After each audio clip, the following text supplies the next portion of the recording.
E agora, a gente já tem a conexão aqui com a governadora Fátima Bezerra, que é nossa convidada nesse programa de estreia, do Diário da Manhã. Eu agradeço imensamente, desde já, sua disponibilidade e a gentileza em nos atender. Temos uma pauta extensa com ela, vamos tentar cumpri-la. Bom dia, governadora. Bom dia, Diógenes. Eu quero aqui parabenizar você, dizer da minha alegria e grata aí pelo convite de inaugurar aqui, né, esse seu novo programa, Diário da Manhã, certo? Que ele tenha êxito e que traga, como sempre, boas notícias para o povo do Rio Grande do Norte. Obrigado, governadora. Em primeiro lugar, vamos aproveitar o assunto Petrobras e eu queria suas observações sobre essa campanha, né? Se a senhora ainda tem esperanças de que a estatal reveja a decisão de venda de todos os ativos, como é que está essa história, governadora? Não, primeiro, Diógenes, só aqui colocar rapidamente, né, isso é uma decisão do governo federal, né, sobre os nossos protestos, né, até porque desde que assumi o governo, era meu dever, minha obrigação, procurei a Petrobras por 2 vezes, inclusive também em audiência com o ministro de Minas e Energia, que aqui em Natal, tendo vocês por testemunha, a imprensa por testemunha, dizia naquela ocasião que o plano de desinvestimento ia sim continuar, mas que a Petrobras não ia sair do Rio Grande do Norte. Ia ser o chamado modelo híbrido. É por isso que quando nós tomamos conhecimento através da imprensa de que a Petrobras estaria colocando agora a venda da totalidade dos seus ativos, inclusive incluindo a refinaria, eu de pronto pedi uma audiência com o doutor Roberto Castelo Branco, que, diga-se passagem, sempre tem sido muito atencioso, e disse a mim, inclusive pediu desculpas por não ter me telefonado, né? Alegou a sensibilidade, porque a Petrobras opera na Bolsa, né? Mas ele colocou, né, para mim, que entendia exatamente o meu papel enquanto governadora. Porque, veja bem, né, eu sempre deixei muito claro, né, que o problema nosso aqui não é a iniciativa privada, as empresas que estão atuando nesse campo de concessões que a Petrobras está colocando à venda. Muito pelo contrário, elas têm chegado aqui, têm sido muito bem recebidas. É só você entrevistar o Anábal, que é o presidente da Associação Brasileira de Produtores Independentes, e ele vai dizer a você e aos seus telespectadores que o Rio Grande do Norte, o governo do Rio Grande do Norte, o quanto agiu com celeridade e eficiência, exatamente no licenciamento ambiental, para que as atividades de exploração de petróleo lá em Mossoró iniciassem. Então, na verdade, Diógenes, o que se trata aqui é a questão da Petrobras. E o meu papel aqui é de zelar pelos interesses do Estado do Rio Grande do Norte. É disso que se trata o debate. Ou eu vou achar... Mas a realidade, governadora, é que a empresa... Uma empresa que responde, né, por um percentual muito significativo do produto interno bruto da indústria do Rio Grande do Norte. Uma empresa que é responsável, está entendendo, por mais de 6 mil empregos diretos e indiretos. Uma empresa, por exemplo, que só de royalties, no ano de 2019, disponibilizou mais de 425 milhões para estados e municípios. Uma empresa, inclusive, né, que tem todo um passivo ambiental no Rio Grande do Norte. Então, é esse o debate que nós temos que fazer. Infelizmente, repito, isso é uma decisão do governo federal, que não se aplicou só ao Rio Grande do Norte, você sabe muito bem disso, se aplicou aos outros estados do Nordeste. Aliás, ela está saindo, né, praticamente do Brasil e se concentrando lá no Sul-Sudeste e voltada unicamente para a questão do pré-sal. Então, concluindo, diante desse fato, é evidente que aí tive a responsabilidade de propor a instituição desse grupo, Diógenes, que está sendo coordenado pelo Aldimir Freire, que é o nosso secretário de Planejamento. Nós já tivemos reuniões, né, com a Petrobras. No âmbito da Petrobras, o grupo está sendo coordenado pelo Roberto Ardengue. ainda nesta quinta-feira, eu participei de uma reunião com a Associação Brasileira dos Produtores Independentes de Petróleo. Hoje, nesta segunda, está havendo uma reunião com um economista e professor da UERN, empresário Gutenberg Dias, que coordena a Rede Petro. Com essas entidades, nós estamos exatamente aqui instalando uma mesa de negociação permanente, com a presença exatamente da Secretaria de Desenvolvimento Econômico, para naquilo que diz respeito exatamente ao Estado versus a relação com a iniciativa privada, o Estado esteja exatamente preparado para responder todas as demandas. Tá, governadora, mas assim, a realidade é que a Petrobras decidiu sair do Estado. E que campanha é essa que conta com o aval do Senado? Esse Petrobras fica? Eu queria que a senhora desse mais detalhes do que pode. Essa campanha é importante, claro que sim, né? Eu quero aqui parabenizar, inclusive, o senador Jean Paul Prats, que é presidente da Frente Parlamentar em defesa da Petrobras. Muito importante que a sociedade, inclusive, se engaje nessa campanha, porque o que é que nós queremos aqui? Né? Nós queremos um modelo misto, um modelo híbrido, que esse é o melhor para o Rio Grande do Norte, para o Nordeste e para o Brasil. O que é o modelo híbrido? É a combinação investimentos privados, que são muito bem-vindos, mas investimentos via a Petrobras também. A senhora ainda tem esperanças que a Petrobras reveja essa decisão de venda total dos ativos, é isso? Vou continuar lutando, meu amigo, esse é meu papel. Eu estou aqui para zelar pelos interesses do Estado do Rio Grande do Norte. Eu repito, eu não estou tratando aqui de uma empresa qualquer. É uma empresa que, além do perfil que ela tem, né, porque ela tem seus acionistas, ela precisa dar resposta aos seus acionistas, mas o maior acionista dela é o povo brasileiro. Até porque é o Estado brasileiro quem controla a Petrobras. Não é à toa que ela tem o perfil de promover o desenvolvimento nacional, de contribuir para a redução das desigualdades sociais, das desigualdades regionais. Não é à toa, né, que, para além, por exemplo, de receita, de royalties, a Petrobras, você sabe disso, atuou muito no nosso Estado através das ações chamadas de responsabilidade exatamente social. Então, veja, nós nos irmanamos a essa campanha Petrobras fica, agora com os pés no chão. Evidentemente que com os pés no chão. Por isso que o grupo de trabalho está em curso. Por isso que o grupo de trabalho, repito, estamos agora criando uma mesa de negociação permanente com os investidores que têm interesse de vir para o Rio Grande do Norte. Repito, nos reunimos com a Associação Brasileira dos Produtores Independentes nesta quinta-feira. Hoje vai ser exatamente com a Rede Petro. Estamos em diálogo também com a Federação das Indústrias do Rio Grande do Norte. Por exemplo, nós precisamos pautar a questão do gás natural, porque há tempos que a gente pleiteia, né, desde o ano passado, que a Petrobras libere, né, para que o Estado possa acessar o gás através exatamente das suas unidades de exploração. E tem um novo marco regulatório também do gás, né, governadora? Exatamente, Diógenes. Tem um novo marco regulatório e por isso que nós temos que estar muito atentos, né, a toda essa discussão.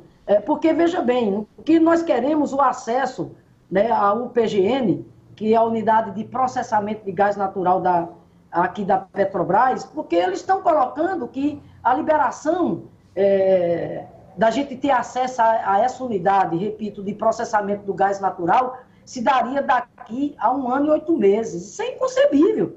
Por isso que nós acordamos, inclusive aqui com a BPIP, com a Rede Petro, com a Fierne, nós estamos encaminhando, né, a governadora, né, um documento à Petrobras reforçando a urgência da Petrobras garantir o acesso nosso, exatamente dessas empresas, à unidade de processamento, né, de gás natural. Né? Governadora... Jorge, agora outra coisa também que nós estamos, esse grupo de trabalho coordenado pelo pelo doutor Aldemir Freire, que é o nosso secretário de Planejamento, né, já está em ação junto com a Petrobras, porque nós temos que conversar muita coisa. Quando eles dizem para mim, não, governador, a gente não vai embora, porque a gente vai continuar operando agora em águas profundas, nós vamos investir cerca de 150 milhões. Ok, mas eu preciso de um calendário sobre isso, porque até o presente momento isso é apenas uma promessa. Realmente, qual é a perspectiva real? A Petrobras tem perspectiva concreta de explorar o pré-sal no Rio Grande do Norte? Qual a sinalização? Então percebe como tudo tem que ser discutido e, por fim, algo fundamental que é a questão do passivo ambiental. Pode ser assim não, meu amigo. De repente, o quê? Vou vender agora para a iniciativa privada?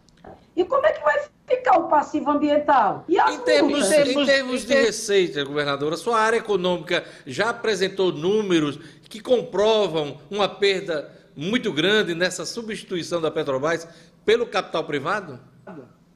A médio prazo, sim. A área econômica aponta exatamente, né, perdas de receitas. A senhora tem números? Agora, o que eu quero deixar... A senhora tem números, governadora? Os números aqui exatos, né? A nossa área econômica pode passar isso depois para você. O que eu quero aqui colocar, gente, é que, veja bem, eu não estou aqui fazendo debate ideológico. Eu estou fazendo aqui o debate enquanto governadora do estado do Rio Grande do Norte.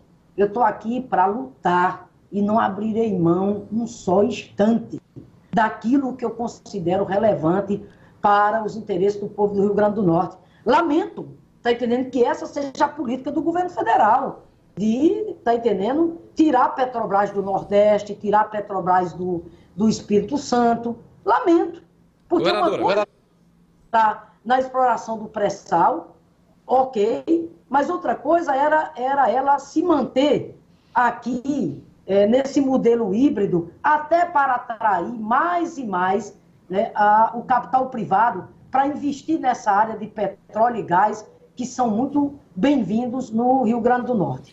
Vereadora, mudando de assunto, vamos falar agora de um assunto importante, que é a pandemia, né? A gente vem acompanhando aí uma redução no número de casos, de mortes aqui no Rio Grande do Norte, há uma tendência aí de queda. Eu queria que a senhora falasse desse momento que a gente está vivendo e qual é a expectativa para os próximos meses. Olha, Diógenes, graças a Deus, né, o Rio Grande do Norte, você veja bem, até sábado, pelo 8º dia consecutivo, o Rio Grande do Norte está entre os 2 estados, a nível nacional, que mais tem reduzido o número de óbitos. O Rio Grande do Norte hoje tem uma taxa de ocupação de leitos, né, em torno de 40%.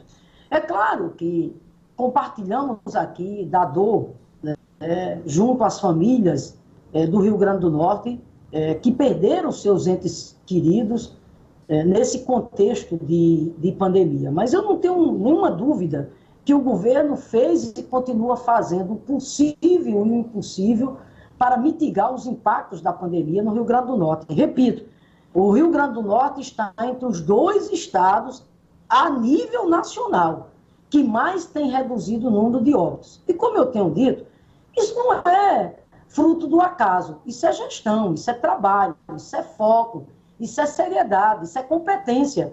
Um governo, né, que se voltou exatamente para aquilo que era essencial, que era cuidar da saúde do povo do Rio Grande do Norte. Não foi pouca coisa, em meio a um contexto tão difícil como esse, a ausência de uma estratégia unificada por parte do governo federal, a ausência de um comando único por parte do governo federal, além do mais, tendo um presidente que não aposta na ciência, não foi fácil, meu amigo, a gente montar uma rede assistencial à saúde com 567 leitos exclusivos para pacientes com Covid no Rio Grande do Norte, considerando, inclusive, o SUS colapsado que eu encontrei no Rio Grande do Norte. Mas, graças a Deus, conseguimos.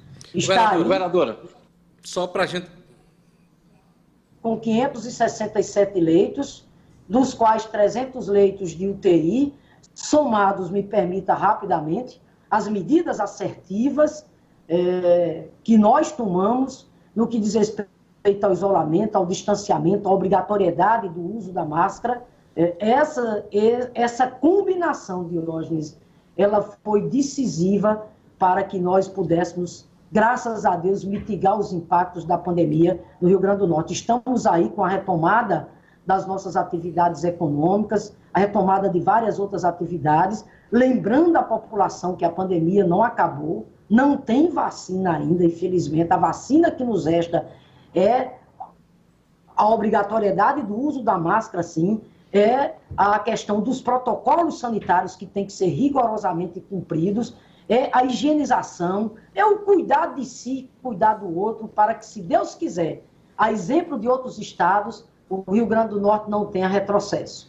Governadora, a senhora destacou os esforços do governo aí durante toda essa pandemia, mas o governo enfrenta questionamentos sérios em pelo menos duas situações. Uma tem a ver a questionamento em relação a um programa de ambulâncias, e a Assembleia hoje tem aí a possibilidade de assinaturas já coletadas para uma CPI das ambulâncias. Eu queria um comentário da senhora sobre esse caso. E também, claro, na sequência, uma palavra da senhora sobre o consórcio Nordeste, que tanta polêmica gerou na compra de respiradores. Vamos começar pela CPI das ambulâncias, que está para ser instalada na Assembleia Legislativa.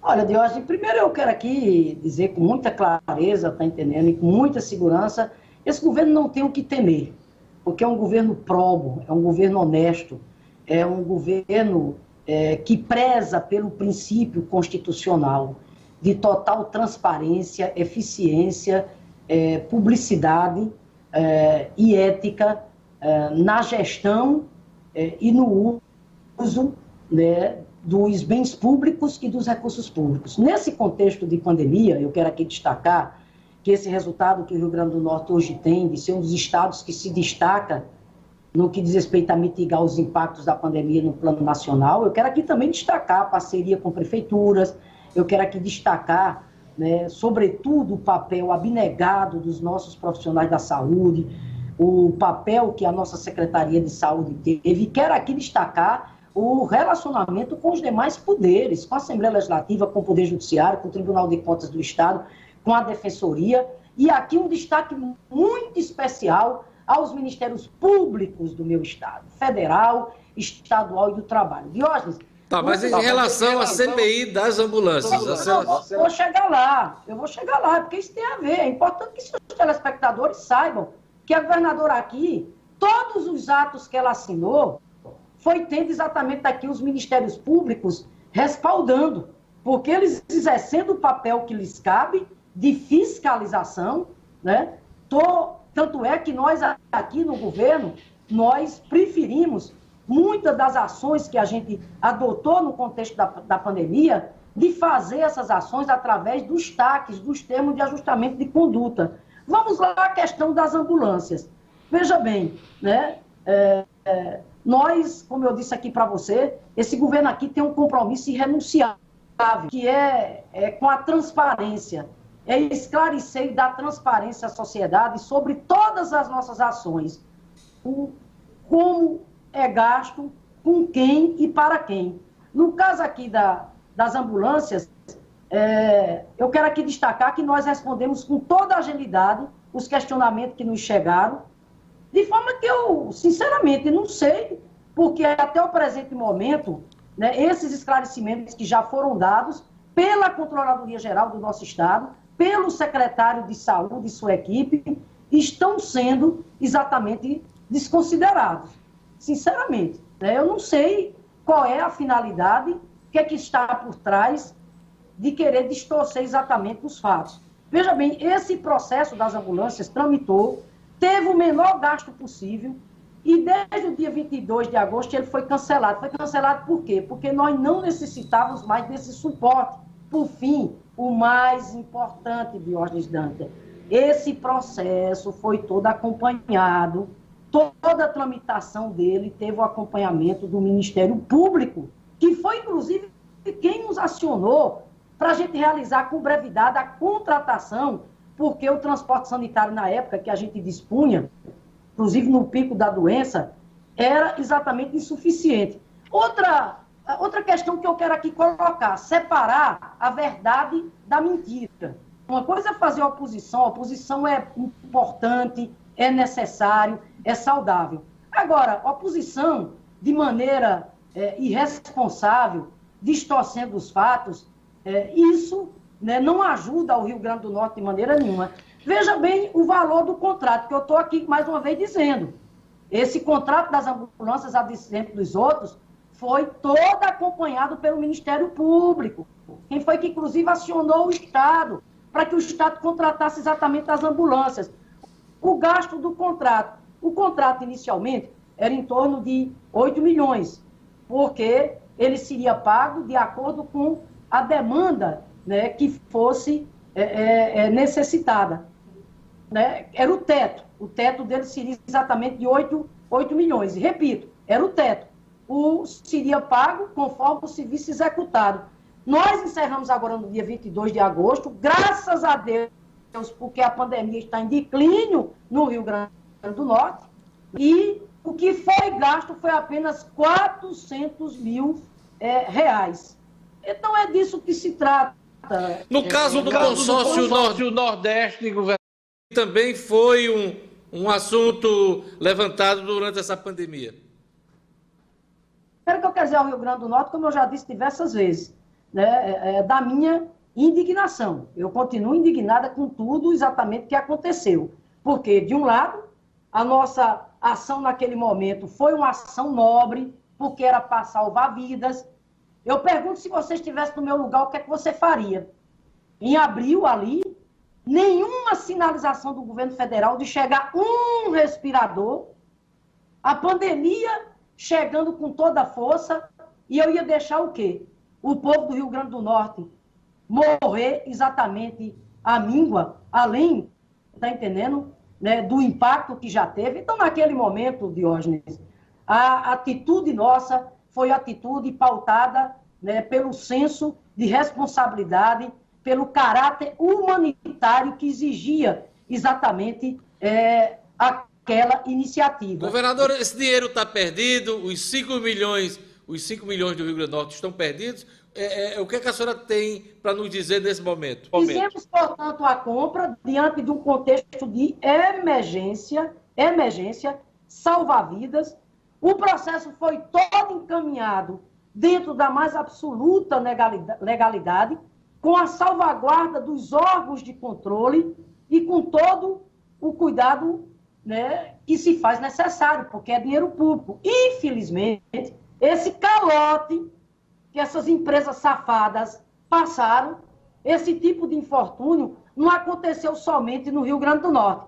Infelizmente, levamos o calote. Mas quero aqui dizer para você, claramente, que nós não descansaremos um só minuto enquanto não reaver esses recursos para os cofres do Rio Grande do Norte. As ações estão em curso. Além da ação da Procuradoria-Geral da Bahia, a Procuradoria-Geral aqui do nosso estado entrou com ações no campo civil, no campo criminal, para reaver exatamente esses recursos. Por fim, Diógenes, deixa eu só colocar uma questão aqui.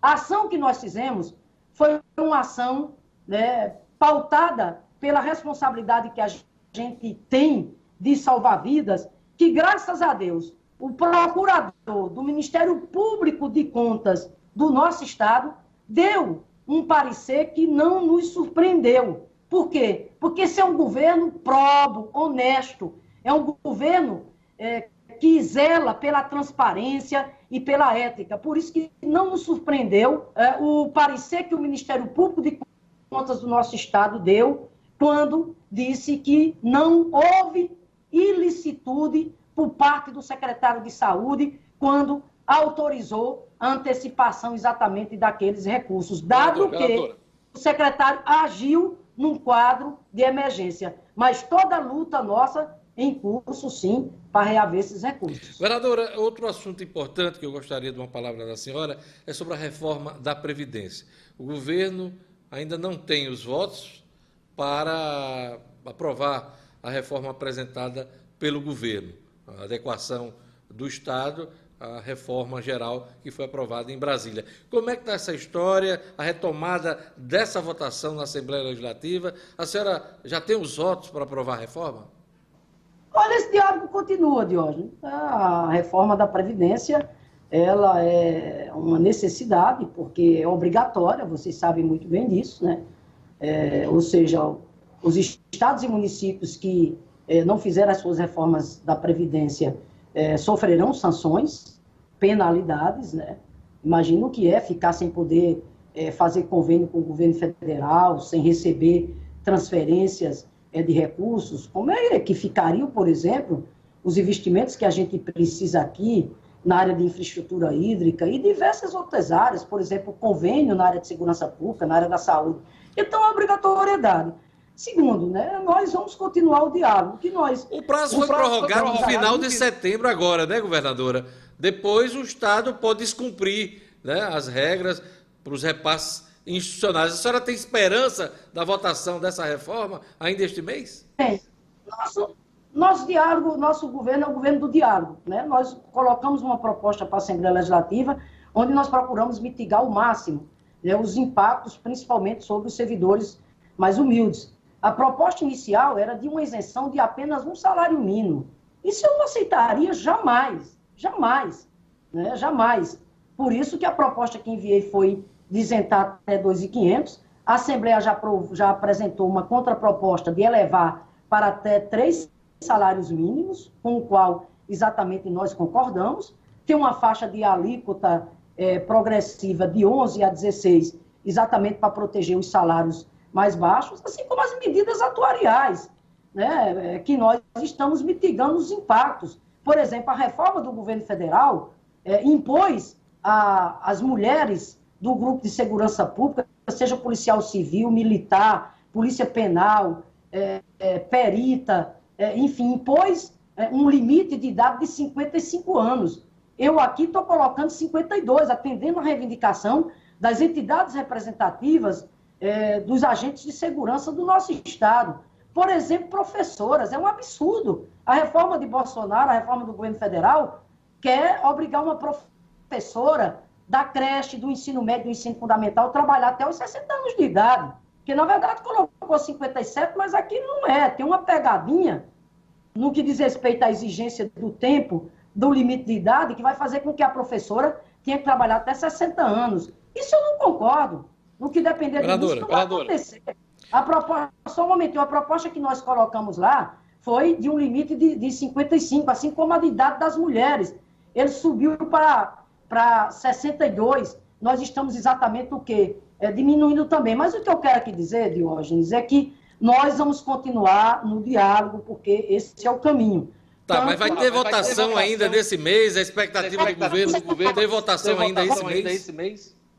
Olha, nós estamos exatamente, repito, né, nesse processo de diálogo, nesse processo de diálogo com a Assembleia Legislativa e com entidades dos servidores que têm nos procurado também. Governadora, nosso tempo está acabando, infelizmente. Gostaria de ter mais tempo para a gente tratar de outros assuntos, mas tem duas questões aqui que eu gostaria de uma resposta rápida da senhora. Primeiro, estamos vivendo a retomada da economia, as aulas da rede estadual de ensino foram jogadas para o ano que vem, e eu queria saber qual a expectativa da senhora, se há risco, por exemplo, dos servidores terem problemas no pagamento do 13º, tem as folhas em atraso, que o governo sempre é cobrado. Então, eu queria uma palavrinha da senhora sobre a retomada da economia.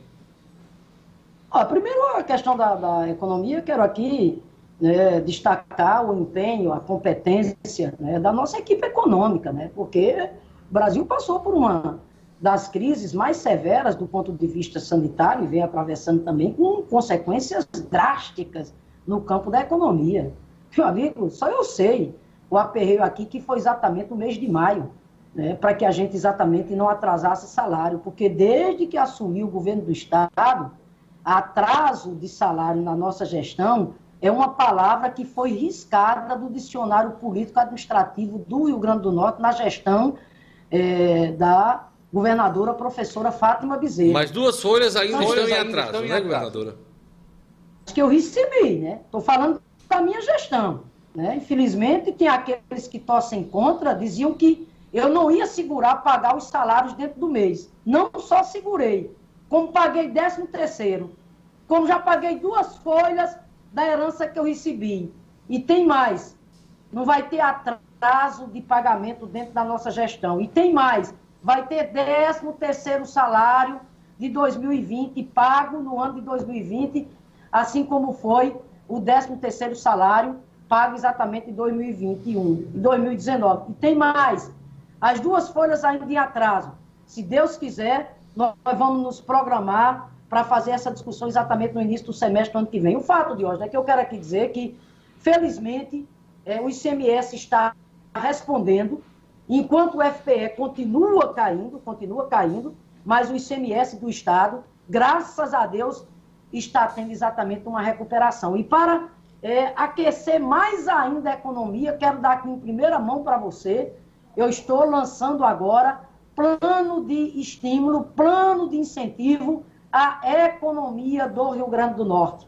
O que é que trata esse plano? São medidas tributárias, medidas econômicas, que nós estaremos exatamente anunciando para reaquecimento da economia do Rio Grande do Norte. O lançamento vai ser hoje, governador? O lançamento vai ser hoje? Não, vai ser essa semana. Eu quero fazê-lo daqui para sexta-feira. Quero aqui parabenizar o secretário de Tributação, Carlos Eduardo Xavier, que foi o idealizador exatamente desse plano, junto com sua equipe, e o doutor Jaime Calado, nosso secretário de Desenvolvimento Econômico. Ou seja, esse casamento aqui, tributação, com a Secretaria de Desenvolvimento Econômico, por orientação minha, pedi que eles submetessem essas sugestões ao setor empresarial do meu estado, à indústria, ao comércio, serviços, né? Também dialogasse com a representação dos trabalhadores. Graças a Deus, as sugestões que eles apresentaram foram muito bem-vindas, e eu espero, portanto, Diógenes, até esta sexta-feira, anunciar esse plano, né, de estímulo à economia no Rio Grande do Norte, com medidas tributárias, medidas econômicas, né, para promover o crescimento da economia no nosso estado. Por último, sim. Você perguntou. Não, eu perguntei, a senhora tem mais um tempinho, é porque o tempo já está acabando, mas assim, pode falar na volta às aulas, até porque a rede privada em Natal foi liberada a partir de hoje. Pois não? Pois não. Não, veja bem, primeiro tomei a decisão de prorrogar o início das atividades presenciais na rede pública para o ano de 2021. E por que fiz isso? Fiz isso, primeiro, baseado no parecer do Comitê Científico do nosso Estado, dialogando com a sociedade, como é do meu feitio, né? Isso é da minha essência. A greve dos professores que foi colocada, foi ameaçada, pesou na decisão da senhora? Pesou de maneira nenhuma. Com todo o respeito que eu tenho aos trabalhadores de educação, a greve é um instrumento legítimo, mas isso não pesou. Na verdade, o que pesou na minha decisão, aí sim, foi proteger os meus colegas professores, proteger os estudantes, os servidores da educação, proteger suas famílias. Meu amigo, a pandemia não acabou. Meu amigo, não tem vacina ainda. E aí não dá de maneira nenhuma... O prefeito Natal seguiu a senhora na decisão de só retomar as aulas na rede pública no ano que vem, mas liberou a rede privada, dizendo que a rede privada está preparada para receber os alunos. Há um contrassenso aí, e eu lhe pergunto, não é um fracasso do Estado, da rede pública, de não estar preparada para receber os alunos nesse momento? Primeiro, com relação à rede privada, eu quero só colocar que o comitê científico nosso foi muito claro. Ele liberou o retorno, né, das atividades presenciais, desde que sejam cumpridos rigorosamente todos os protocolos sanitários. Elogiou e muito a proposta que o Comitê de Gestão da Educação, coordenado pelo professor Getúlio, nosso secretário de Educação, onde está lá a iniciativa privada, estão as entidades, o Conselho Estadual de Educação, o DIME, etc., etc. Elogiou exatamente os protocolos, De forma que, com relação à rede privada, o indicativo que está colocado no âmbito do governo do Estado é 5 de outubro. Mas esse protocolo não serviria também, no caso, para os municípios também, governadora? Isso não é um assunto só do Rio Grande do Norte, né? Felizmente, né, Diógenes, a educação no país apresenta ainda, né, índice muito... É uma discussão mundial, né? Uma discussão mundial, né? Não, é mundial que você há de convir que você não poderia esperar que em menos de 2 anos eu resolvesse isso. A educação, inclusive, é algo que exige, né, um esforço de continuidade, de investimentos que ultrapassem décadas. Não é à toa a nossa luta agora exatamente pela renovação do Fundeb. O fato de hoje é que os indicadores, os chamados IDEB, aqui do Rio Grande do Norte, né, são muito críticos, né, mesmo com atividade presencial. O que nós... Então, assim, essa é uma realidade, né, que não adianta aqui a gente querer escamotear. Não adianta de maneira nenhuma. Governadora... Vou só te concluir. Momento, só para colocar. Primeiro, toda a atenção, né, e é o que eu tenho colocado para o professor Getúlio, até porque vamos acabar com essa história de que o ano escolar está perdido. Não, para muita gente está perdido mesmo. Para muita gente. Você está entendendo? Eu sei, mas nós não podemos trabalhar com essa ótica. É bom que você pegue os dados onde, por exemplo, mais de 80% das nossas escolas estão tendo o acesso à aprendizagem através do ensino remoto, através das plataformas digitais. Agora é fato, Diógenes, que infelizmente nós temos uma parcela da população que não tem computador em casa, que não tem iPhone. Por isso o cuidado que nós tivemos, inclusive, de garantir a merenda. De forma que eu quero só rapidamente aqui dizer o seguinte: além desse trabalho remoto que vem sendo feito através das plataformas digitais, nós estamos agora incorporando também mais uma ferramenta que é o programa televisivo. Nós deveremos fechar exatamente essa semana, através de um edital, o contrato com a TV aberta para propiciar exatamente aos estudantes esse acesso à aprendizagem através exatamente... Governadora. Televisivo. E ainda me permita, e tenho cobrado do secretário de Educação, toda a atenção para os nossos alunos que vão fazer exatamente o Enem, e ao mesmo tempo, né, Diógenes, aí, preparando exatamente toda a infraestrutura da escola. Infelizmente, nosso tempo acabou. Eu tenho um minutinho, eu só queria saber da senhora o seguinte: nós estamos vivendo as convenções partidárias, o PT vai lançar a candidatura em Natal na próxima quarta-feira, lançou em Mossoró. Eu queria saber sobre a participação da senhora na campanha. A senhora vai para todos os municípios, vai para algumas cidades, as cidades mais importantes. Qual vai ser o papel da governadora nesse ano de eleição municipal? Rapidinho, por favor.